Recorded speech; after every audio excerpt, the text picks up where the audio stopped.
jërë ngeen jëf yéen ñi safoo site internet bi di Buzz Actu 221 nuyu nañ leen bu baax jaajëfal leen ci kóolu tege sopp bi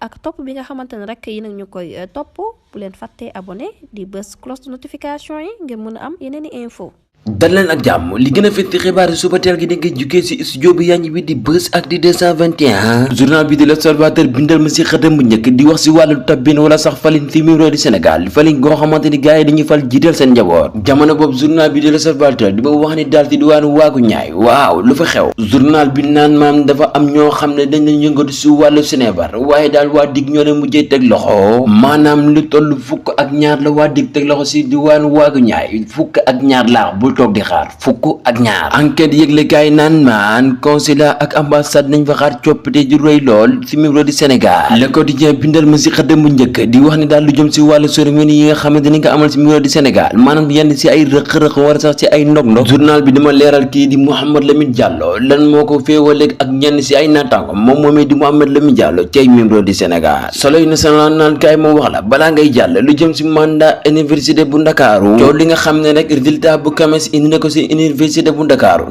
la université Cheikh Anta Diop la Soleil national naan man bul jàll même si biir université bi ki nga xamante ne rek moom mooy directeur bi université yëkkati ay kàddu lu jëm si wàllu BFM bi lee si mimiro di Sénégal lu tolloog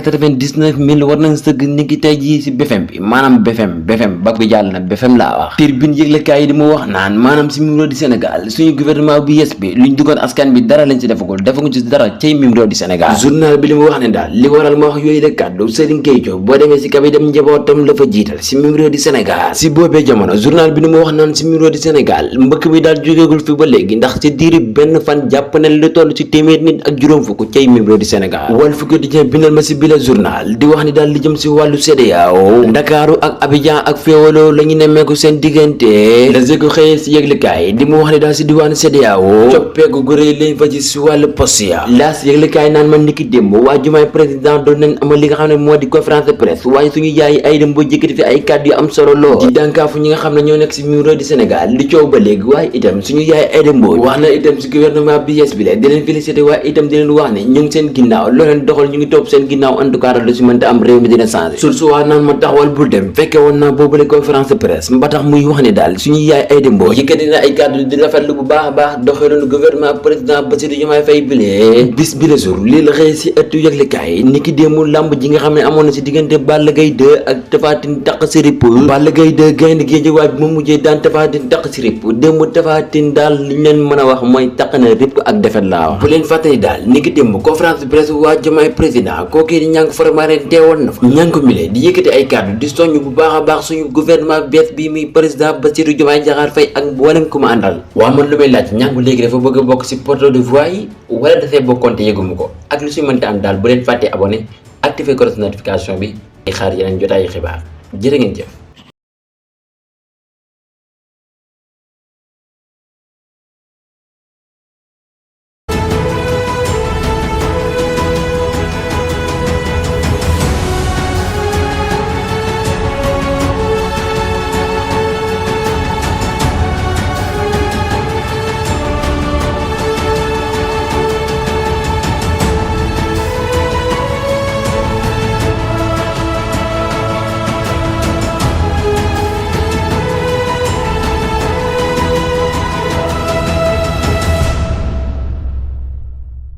ngeen jëf yéen ñi safoo site internet bi di Buzz Actu 221 nuyu nañ leen bu baax jaajëfal leen ci kóolu tege sopp bi